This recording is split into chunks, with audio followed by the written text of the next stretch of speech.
Olá, olha eu novamente aqui. Então, como eu havia dito, gravei uma aula de sociologia, agora vou gravar uma aula de filosofia para vocês. Ambos os assuntos são muito bons, na verdade, estudar é bom, né? Eu gosto. Eu fico aqui maravilhado. Estou com os meus livros, estudando. Se vocês quiserem compartilhar comigo, eu mando para casa de vocês um desses aqui. Mas, gente, estudem. Estudar realmente é muito bom. Ó, seguimos com filosofia, iniciando nosso novo conteúdo, tá? Que trata sobre a ciência moderna e a nova imagem do mundo. Vamos iniciar falando sobre Ptolomeu, certo? Ao final eu vou querer que vocês deem uma estudada sobre esses três filósofos, sobre três pensadores que eu vou citar. Vai ser Ptolomeu, Nicolau Copérnico e Giordano Bruno, certo? Esse assunto é muito bacana, vocês vão ver quando vocês começarem a ler. A princípio, tá? Ptolomeu foi um astrônomo e um matemático grego.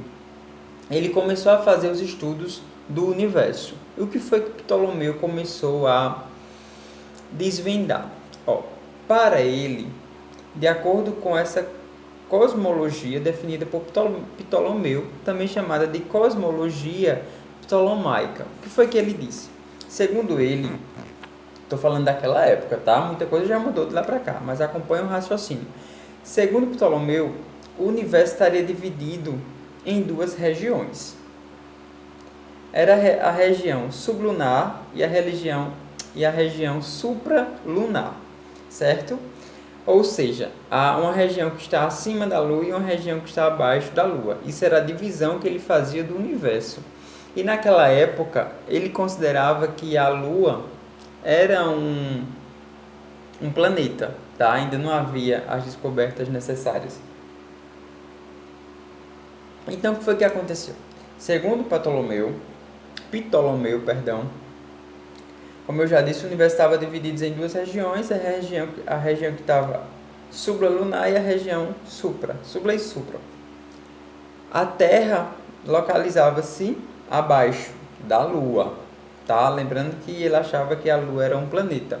E ele achava também que a Terra era o centro imóvel do universo. Ou seja, se eu sou o centro, significa dizer que todos os outros astros estão girando em torno de mim. Nós já sabemos que não é assim, mas vamos acompanhando o raciocínio dele. Então, a teoria definida por Ptolomeu era a teoria o quê? Geocêntrica, em que a Terra é o centro do universo. E aí, segue nas suas pesquisas e nos seus questionamentos. Segundo ele, é um mundo em constante mutação e que as coisas são sujeitas ao tempo, e assim a região de imperfeição. A região supralunar, por sua vez, é composta por uma série de esferas concêntricas. Cada uma dessas esferas seria composta por um éter, um elemento ausente de esfera sublunar. Lembrando que sublunar e supralunar são as duas regiões que ele dividia. Tá, gente? No entanto, essa teoria de Ptolomeu, ela começa a cair por terra, certo? Por quê? Porque nós vamos ter um novo pesquisador chamado de Nicolau Copérnico, que ele vai trazer em suas observações questionamentos totalmente contrários aos que Ptolomeu defendia, tá, gente? Durante muito tempo acreditou-se que a Terra permanecia imóvel no centro do universo, assim como defendia Ptolomeu. A ruptura com essa ilusão está associada ao nome e à obra, como eu já disse, de Nicolau Copérnico, querido Nicolau Copérnico, certo? É considerado o fundador da astronomia moderna. Por quê? Porque os seus posicionamentos contraria totalmente aquele posicionamento da astronomia antiga, de que a teoria era a teoria geocêntrica, sendo a Terra o centro do universo, e todas essas questões que eu falei agora há pouco. Sabe-se que Copérnico tinha ele tinha uma relação amistosa com a Igreja Católica. Como eu disse a vocês, na Idade Antiga, até a Idade Média, havia um certo controle estatal. Na verdade, a Igreja era o Estado, vamos dizer assim. um controle estatal da Igreja Católica. A Igreja Católica ela tinha um poder político enorme, tá? Não poderia haver questionamentos ao que era pregado pela Igreja Católica. E a Igreja Católica não permitia que houvesse posicionamentos contrários ao seu, para quê? Para que não houvesse uma ruptura dos fiéis, para que ela não perdesse, na verdade, todo aquele poder político e econômico que ela tinha naquela época, certo?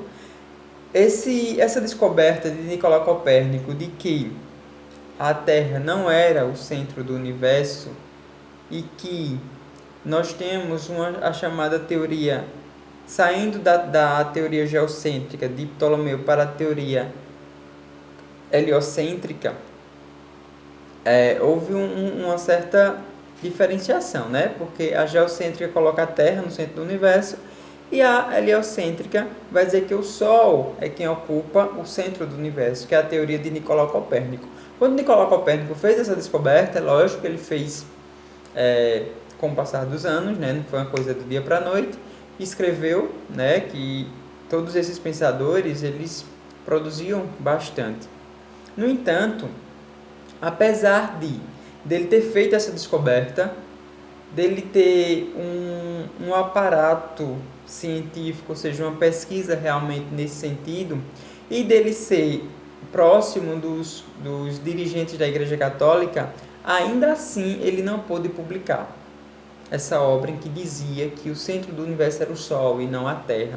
E essa obra de Nicolau Copérnico, que são Revoluções dos Orbes Celestes, o nome da obra, Revolução dos Orbes Celestes, ela foi incluída no Index, que era um índice de livros proibidos, tá?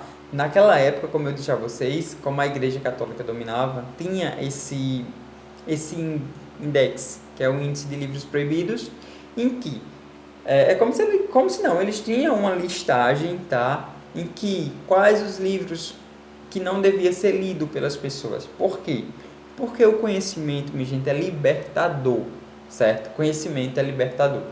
Isso nós sabemos desde outrora, desde o passado. Porque tem uma certa resistência em ter boas universidades, em ter grandes ensinos sobre filosofia, sobre sociologia, sobre história. Porque os governos não querem pessoas inteligentes, querem pessoas tapadas, para que continuem idolatrando eles e eles continuem controlando as pessoas e fazendo o que eles bem querem. Então isso já acontecia no passado, tá? Já havia um certo controle do que realmente poderia ser lido ou não. E essa obra de Nicolau Copérnico, ela foi escrita no Index.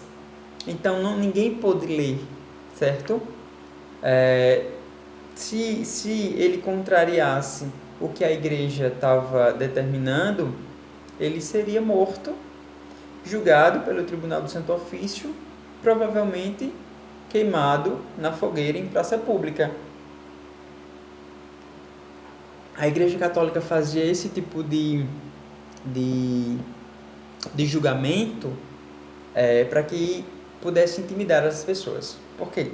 Se eu fiz uma descoberta e quis questionar o que a Igreja Católica pregava, lembrando que a Igreja Católica ela trazia a perspectiva de que eles eram enviados de Deus e que todo mundo deveria seguir. Porque se eu sou um representante de Deus aqui na Terra, se você me contraria, você está contrariando quem? A Deus.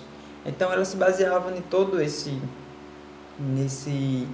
nessa perspectiva, tá? Tem religiões hoje que dizem isso, né? Para vocês verem que as coisas não mudou tanto. Sim, queridos. Então o que aconteceu? Ele ficou proibido de publicar essa obra. E essa obra dele, em que dizia que o centro do universo era o Sol, ela só foi publicada bem depois da morte dele, certo? Lembrando que essa descoberta de Nicolau Copérnico, ela foi fundamental.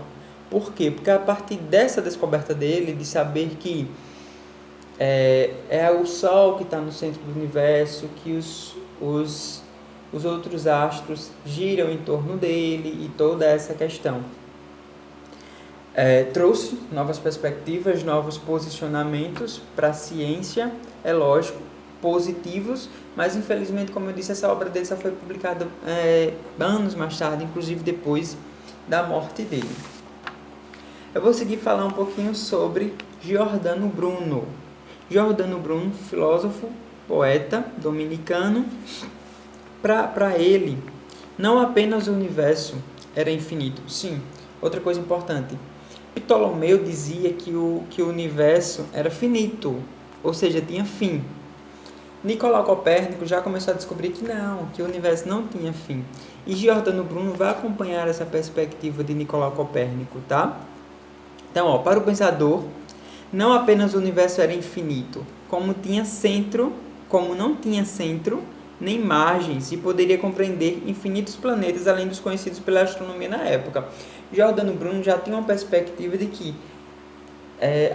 aquelas pesquisas que já tinham feitas em volta da astronomia, elas eram insuficientes, que apesar dele não ter descoberto novos paradigmas, ele questionava que poderia sim ter novas perspectivas, que poderia ir além daquilo que já foi descoberto anteriormente. Por sua cosmologia e por outras teorias de obras polêmicas, Giordano Bruno foi perseguido pela igreja. Como eu disse a vocês, a igreja perseguia aqueles que iam de encontro com seus posicionamentos. E ele fugiu durante muito tempo. Só que depois ele foi entregue, tá? Ele foi denunciado, ele foi traído, foi entregue ao Tribunal do Santo Ofício, como eu disse a vocês. O Tribunal do Santo Ofício era comandado pela Igreja Católica, tá? É como se fosse um tribunal hoje, assim. Imaginem como o Tribunal do Santo Ofício como sendo um júri popular, em que tem aquele grupo de pessoas para fazer o julgamento. Só que é claro que nessa época aqui, por mais que eu estivesse certo, eles não levavam isso em consideração. O correto realmente era o que a igreja pregava. Por quê? Porque a igreja era composta de representantes divinos, né? Como eu disse a vocês, eles trabalhavam o ensinamento das pessoas, que eles tinham sido enviados por Deus, e que eles suas teses não poderiam ser contrariadas. Então, novamente, Giordano Bruno foi traído e foi entregue ao Tribunal do Santo Ofício, tá? E depois ele foi levado a Roma, foi julgado por blasfêmia, quando você mente, né? Blasfêmia é como se você fosse um mentiroso, né? Você está blasfemando, você está contrariando coisas que a igreja dizia que não era dessa forma, e também como heresia, quando você realmente vai de encontro aos ensinamentos do Deus soberano. Ele foi condenado à fogueira e foi executado.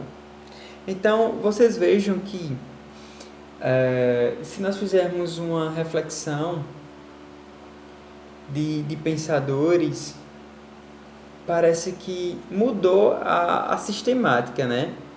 Porque assim, se você era uma pessoa, um estudioso que fazia boas descobertas, você era perseguido e você acabava sendo morto na fogueira, como aconteceu com ele, como aconteceu com tantos outros que vocês verão falar futuramente. E hoje, quando você realmente é uma pessoa que pensa muito, você é condenado pelas pessoas, né? Há uma condenação social, vamos dizer assim. As pessoas começam a criticar, dizendo que você quer saber mais, de que você quer aparecer e tantas outras situações. Então, a coisa muda só de roupagem. Já havia essa perseguição e hoje continua havendo também, né? Essas contrariedades, como eu disse a vocês, do governo federal em relação à ciência, à pesquisa. É lamentável. Triste também ver a postura do ministro da Educação, que insiste na realização do Enem. O Enem é uma prova técnica, é uma prova de um perfil muito difícil. Eu digo isso porque eu sou aplicador do Enem, já deve ter mais de 5 anos que eu aplico a prova.